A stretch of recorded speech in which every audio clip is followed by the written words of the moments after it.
राहुल और सुमन एक छोटे से घर में रहते थे।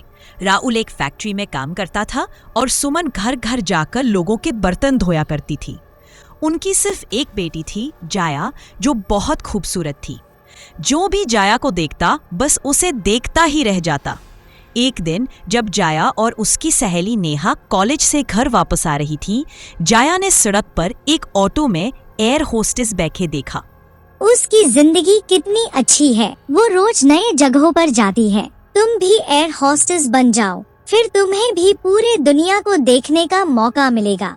अरे मैं और एयर होस्टेस? नहीं, कभी नहीं। पर क्यों नहीं? तुम में कमी क्या है? देखो कितनी खूबसूरत हो।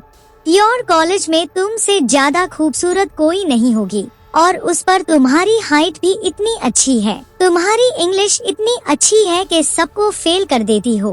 पर मम्मी पापा कभी इस बात से राजी होंगे? अरे फिर तो उन्हें राजी होना ही होगा, और क्यों नहीं मानेंगे? जाकर उनसे बात तो करो। जाया घर जाकर अपने माँ बाप से बात करती है। हवाई जहाज का नाम सुनते ही उसके बाप को डर लगने लगता है। अरे डरने की क्या बात है? सोचो, अगर हमारी बेटी हवाई जहाज में उड़ेगी तो हमारा कितना नाम होगा।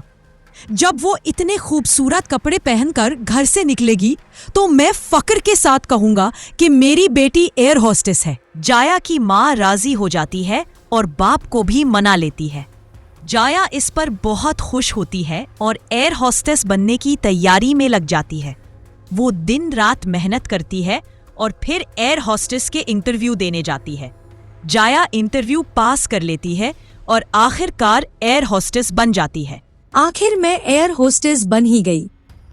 अब मैं जाकर यह खबर सुनाऊंगी तो वे कितने खुश होंगे। जाया खुश घर जाकर ये खबर अपने माँ बाप को देती है। जाया के माँ बाप ये खबर सुनकर बहुत खुश होते हैं। 4 दिन बाद जाया एयर होस्टेस की यूनिफॉर्म पहनकर अच्छे से तैयार होकर घर से निकलती है। मेरी बेटी कितनी अच्छी लग रही है ना? आज उसका पहला दिन है हवाई जहाज पर। अब वो पूरे दुनिया में उड़ेगी। चलो, बहुत अच्छा है। आखिर तुम्हारी बेटी ने तुम्हारा इतना नाम रोशन कर दिया और अब तुम्हारे घर की हालत भी सुधार जाएगी। जाया एयरपोर्ट पहुंचती है। फ्लाइट पर उसका पहला दिन है। वो थोड़ी घबराही है लेकिन अंदर से बहुत खुश भी है। जाया का पहला दिन बहुत अच्छा गुजरता है। वो बहुत खुश घर आती है और हवाई जहाज के बारे में सब कुछ अपने माँ बाप को बताती है। दोनों यूं बहुत गौर से सुन रहे हैं और दोनों बहुत खुश हैं। सब कुछ बहुत अच्छा चल रहा है। अब जाया की माँ को घर घर जाकर बर्तन भी नहीं धोने पड़ते। उनके घर की हालत में बहुत सुधार आता है। सब खुश रहे और खुदा अपना फजल हम पर बनाए रखे। जाया खुदा से दुआ मांगती है और फिर अपनी जॉब के लिए निकलती है। उस दिन जाया को जॉब पर जाने में बहुत देर हो जाती है और रास्ते में ऊपर से बारिश भी शुरू हो जाती है। ऐ खुदा, यह क्या बारिश है? काफी देर इंतजार करने के बाद जाया को साथ की दूसरी तरफ एक ऑटो दिखाई देती है। जाया उसे देखकर बहुत तेज दौड़ती है और उसे साथ से आने वाली ट्रक नजर नहीं आती। ट्रक तेज आती है और जाया को उठते हुए निकल जाती है। उसके सर से खून बहुत निकल रहा है और वो पल भर में ही मर जाती है। यहाँ फ्लाइट टेक ऑफ करने ही वाली है लेकिन जाया को हालत की कोई खबर नहीं है।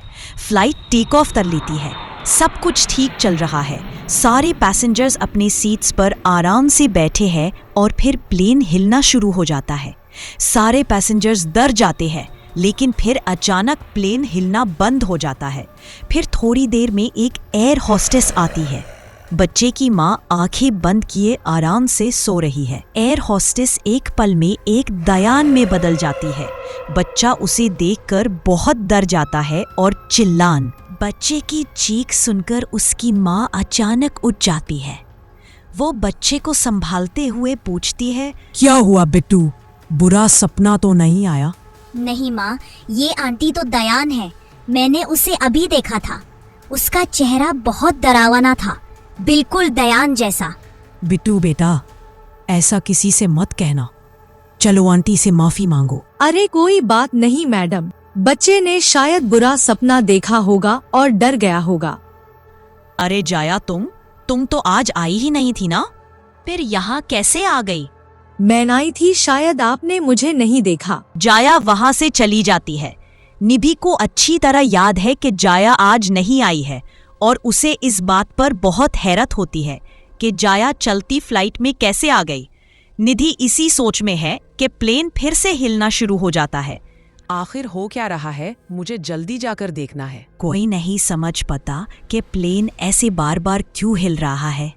सब बहुत परेशान हो जाते हैं क्योंकि प्लेन में कोई खराबी नहीं है। तो क्या करें? निधि अंदर पायलट के पास जाती है और उसे पूछती है कि ऐसा बार बार क्यों हो रहा है, लेकिन पायलट जवाब नहीं देता। निधि को पायलट का ये सुलूक अच्छा नहीं लगता और वो बहुत परेशान हो जाती है। जब वो दूसरी एयर होस्टेस के पास जाकर उसे इसके बारे में बताती है कि पायलट मिस्टर राजन अजीब तौर ढंग दिखा रहे हैं, तो दूसरी एयर होस्टेस ये सुनकर चौंक जाती है। मिस्टर राजन तो लीव पर है, आज कोई और आया होगा।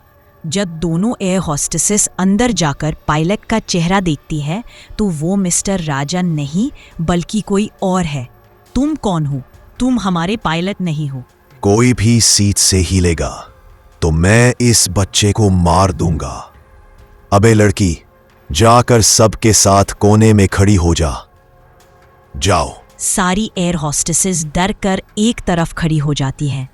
इस दरमियान जया वहां आ जाती है। इस बच्चे को छोड़ो, मैंने कहा इस बच्चे को छोड़ो। जया गुस्से से अपनी आंखें लाल कर लेती है और फिर धीरे धीरे वो एक दयान में बदल जाती है। दयान को देखो, वो आदमी सुन हो जाता है। दयान उस आदमी की गर्दन पकड़ लेती है। सारे पैसेंजर्स दयान को देखकर और ज्यादा डर जाते हैं। अब बताओ मैं तुम्हारे साथ क्या करूं? क्या तुम्हें यही मार दूं या इस प्लेन से नीचे फेंक दूं? तुम इतने बेगुनाह लोगों को मारना चाहते हो और जब तुम्हारी बारी आती है तो कह रहे हो मुझे मत मारो। यह कैसे मुमकिन है? दयान उस आदमी को इतनी जोर से मारती है कि वो आदमी सीधा पायलट के पास गिर जाता है। मैं सिर्फ तुम्हें ही नहीं बल्कि इस पायलट को भी मार दूंगी। तुम दोनों मेरे से बच नहीं पाओगे। पायलट दयान को देखकर इतना डर जाता है कि उसके हाथ कांपने लगते हैं और उसे गलती से गलत बटन दब जाता है। बटन दबे ही प्लेन जोर से हिलना शुरू हो जाता है। सारे पैसेंजर्स डर के मारे चीखने लगते हैं। सारी एयर होस्टेसेस भी डर जाती है, लेकिन वो पैसेंजर को शांत रहने के लिए कहती हैं। आप सब प्लीज शांत रहें। देखिए, आप बस शांत रहें, हम आपको सही सलामत पहुंचा देंगे। कोई भी पैसेंजर एयर होस्टेस की बात सुनने को तैयार नहीं था। एक तरफ पायलट के कैबिन में एक आदमी जमीन पर पड़ा है और दूसरी तरफ पायलट से एक बड़ी गलती हो जाती है। नहीं, मैं किसी के साथ कुछ नहीं होने दूंगी। मैं अभी कुछ करती हूँ। प्लेन का बिल्कुल बैलेंस खराब हो चुका है और वो एक पहाड़ की तरफ बढ़ रहा है। दयान के पास अब सबको बचाने का सिर्फ एक ही तरीका बचा है। वो प्लेन से बाहर आती है और प्लेन को अपने हाथों से उठा लेती है। मुझे अपनी सारी ताकत इस्तेमाल करनी पड़ेगी। मैं इन बेगुनाह लोगों को मरने नहीं दे सकती। चुड़ैल और एयर होस्टेस अपनी सारी ताकत इस्तेमाल करती हैं और प्लेन को दूसरी तरफ उड़ाने लगती है। थोड़ी देर में प्लेन फिर से बैलेंस में आ जाता है। शुक्र है, अब हमारे साथ कुछ नहीं होगा। निधि जल्दी से ऐलान करती है, देखिए, अब प्लेन उस पहाड़ से टक्कर से बच गया है और हालत नॉर्मल है। हम थोड़ी देर में ही किसी सुरक्षित जगह उतर जाएंगे। आप सब शांत रहें और अपने सीट बेल्ट फास्टन कर लें। अब हमें साथ रहना है। थोड़ी देर में इन एक सुरक्षित जगह पर उतर जाता है। एयर होस्टेस जल्दी से प्लेन का गेट खोलती है और सारे पैसेंजर्स एक एक करके बाहर निकलते हैं। सबके निकलने के बाद सारी एयर होस्टेसेस भी बाहर आ जाती हैं। अब सब दया को ढूंढने लगते हैं, लेकिन वो कहीं नजर नहीं आती। लेकिन थोड़ी देर बाद वो दोनों आदमियों की गर्दन पकड़कर बाहर ले आती है। आज तुम दोनों की वजह से इतने पैसेंजर्स की जान खतरे में आ गई थी। तुम दोनों ने ऐसा सब क्यों किया? अब मैं तुम्हें जिंदा नहीं छोड़ूंगी। आप ऐसा कैसे कर सकते हैं? यहाँ हर पैसेंजर की जिम्मेदारी हमारी है। वो आदमी और पायलट चुड़ाई के सामने हाथ जोड़कर अपनी जान की भीख मांगने लगते हैं। लेकिन तुम जाया हो ना, फिर तुम दयान कैसे बन गई? हाँ, मैं जया हूँ और मैं यहाँ आते हुए एक एक्सीडेंट में मर गई थी। मरने के बाद भी मुझे एहसास नहीं हुआ कि मैं मर चुकी हूँ और मैं ऐसे ही काम करती रही। लेकिन जब इस बच्चे ने मुझे डायन कहा तो मैं हैरान रह गई। मुझे एक पल में सब कुछ याद आ गया और जब मैं वॉशरूम गई और आईने में अपने आप को देखा तो मुझे पता चला कि मैं मर चुकी हूँ। ये सुनकर निधि और दीपिका बहुत परेशान हो जाती है। वो जाया की मौत पर बहुत उदास है। दूसरे पैसेंजर्स भी जाया के लिए बहुत अफसोस करते हैं। हम तुम पर फक्र करते हैं। तुम मरने के बाद भी अपना फर्ज निभाती रही। दयान बनकर भी तुम्हें याद रहा कि तुम एक एयर होस्टेस हो और तुम्हारा फर्ज क्या है। तुम इस लड़की से कुछ सीखो, तभी तुम अच्छे पायलट बन सकते हैं। पायलट जो कुछ उसने किया उसके लिए सबसे माफी मांगता है और अपनी हार पर वो बहुत शर्मिंदा है।